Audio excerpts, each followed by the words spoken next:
Bilowga sanad walba ma aha taariikh keliya cusub. Waa ballan aad naftaada u samaynayso. Waa habeen ama subax aad kaliya fadhiisato adigoo maskaxdaada ku sawiraya nooc kale oo adiga ah, adigoo ka adkaanaya caajiska, ka gudbaya dhibkii hore, oo ugu dambeyn gaaraya meel aad mar walba ku riyoon jirtay. Waqtigaas qalbigaagu waa buuxaa, rajo ayaa jirta. Waxaad rumaysan tahay in sanadkan uu ka duwan yahay kuwii hore ee sida sabiiqda hilaaca kugu dhaafi jiray adigoo waxba qabsan. Bal istaag. Halkan istaag oo si daacad naftaada u weydii imise ka mid ah ballanqaadyadii hore ayaad dhab ahaan fulisay. Ma ahan inaad jawaabto cod dheer ku tiraahdo, laakiin naftaada adiga ayaa og.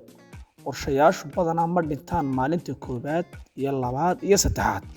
Ma dhintaan markaad qorto, waxay bilaabaan inay dhintaan marka ay aamusnaadaan ee la fulin waayo.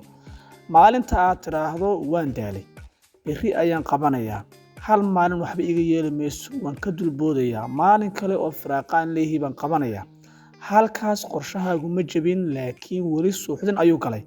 Maalmo ayaa israaca, toddobaadyo ayaa soo gudbaa, sanadkii cusbaa waxa uu bilaabaa inuu u ekaado kii hore.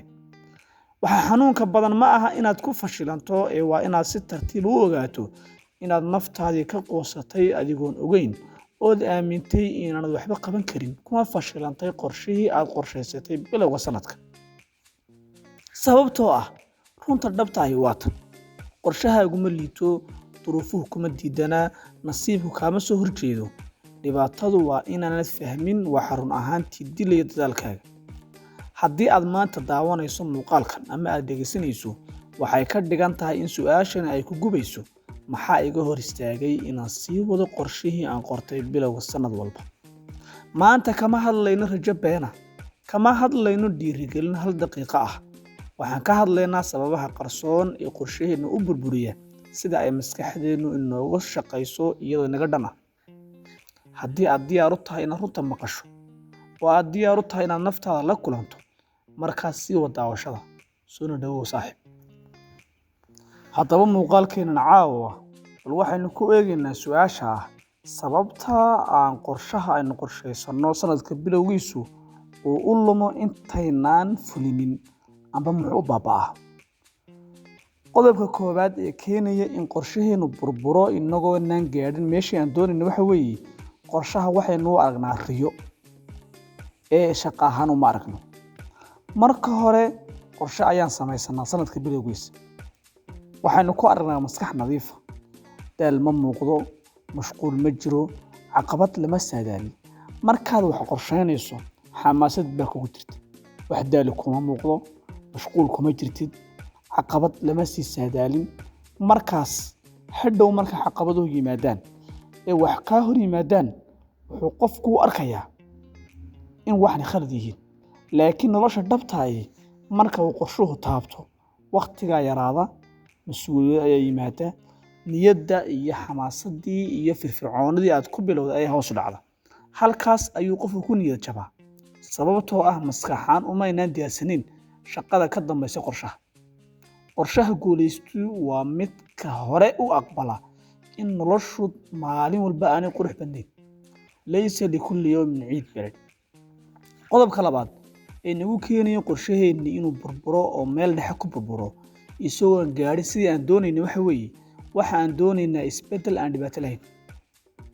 Waana shayga qof walba bini'aadani oo doonayo, khaasatan Soomaalida oo wax bilaash raadinaysa. Si qarsoodi ah ayaanu u filanaynaa in haddii qorshuhu saxan yahay uusan xanuun lahayn.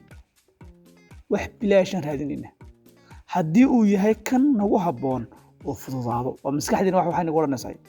Marka waxaanu yimaado, waxaynu u qaadanaa calaamad ah in jidkana ku jirnaayay uu khaldan yahay. Laakiin runtu waa tan: wax kasta oo wax kaa beddelayay marka hore waxbuu kaa qaata. Shay walba oo naftaada isbeddel kugu sameynayay waa inuu wax kaala tago. Waa inuu kaala tago waqti badan oo ciyaari jirtay, waqti badan oo aad ruwaadeyn jirtay, waqti raaxo ama caadooyin hore oo aad lahaan jirtay waa inuu kaa qaadaa. Wuxuu kugu soo beddelayaa guusha aad doonayso. Laakiin isbeddel iska imanaya iyo guul iska imanaysa adigoo maqaaxiyo ka sheekeynaya oo sidii waqtiga u luminaya oo sidii bilwadu isticmaalaya ma jirto. Isbeddelan wax kaa qaadin waxba kuma soo sido.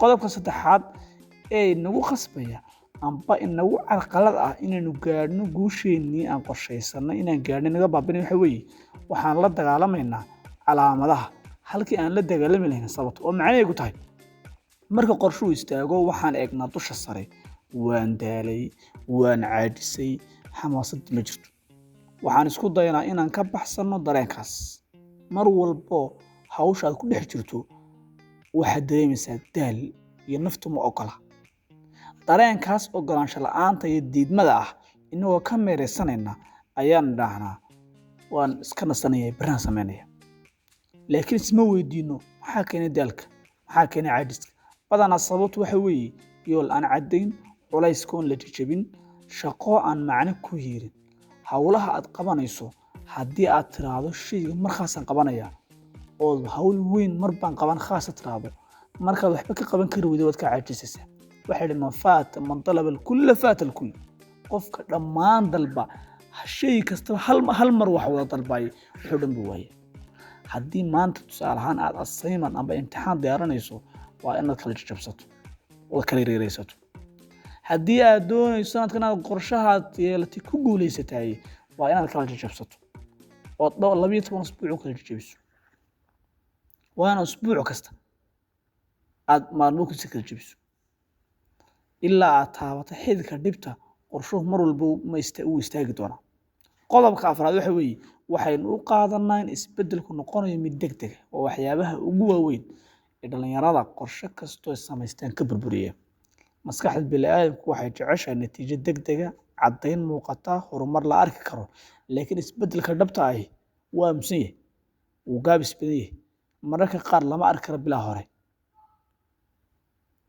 marka aan aragno wax yara amba waxba markaan aragno in wixii weyno waxaan u qaadanaa in dadaalku faa'iido lahaan yahay hawsha aynu ku jirnaana ay natiijo la'aan tahay dariiqa aynu ku soconnaana uu yahay dariiq khaldan oo aan ahayn kii loogu talagalay qodobka lixaad waxa weeye shanaad waxa weeye waxaan ku noolnahay laba nolol waxaan leenahay nolol hore oo ah tan maanta aan qorsheynayno inaanu iska bedelna ah noloshaas maxay ka koobnayd caadooyin saaxiibo iyo jadwal nolosha cusubna waa maxay waa qorshe himilo iyo riyo labada nololood isma fahmayaan waa inay meesha mid ka baxdaa si waxaad doonayso meesha u yimaado waxaad rabtaa horumar laakiin weli waxaad ku nooshahay isla jadwalkii hore isla dadkii saameynta xun kugu lahaa baad la socotaa isla habkii iyo caadooyinkii waqtiga kaa luminayay ayaad weli ku dhex jirtaa waxaana doonaysaa in adigoo caynkaa ku dhex nool aad nolosha iyo rajada iyo hadafka aad doonayso aad gaadho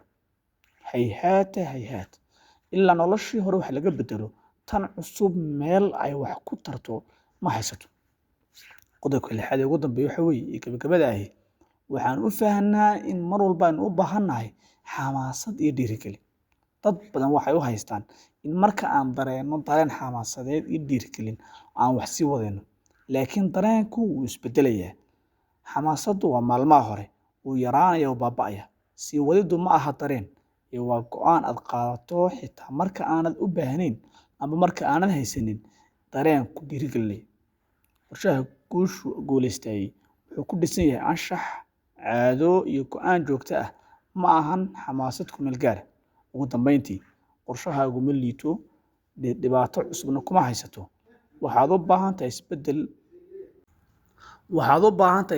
ah bilowga sanad walba ma aha sida aad u wajahayso xanuunka iyo sida aad naftaada u samaynayso sanadkan habeen ama dhiirigelin badan raadi qaab aad sii wadi karto nooc kale oo adiga ah adigoo ka adkaanaya caajiska ku gudbaya dhibkii hore sababtoo ah guusha dhabta ah meel aad mar walba ku riyoon jirtay waqtigaas qalbigaagu waa buuxaa rajo ayaa jirta waxaad rumaysan tahay in sanadkan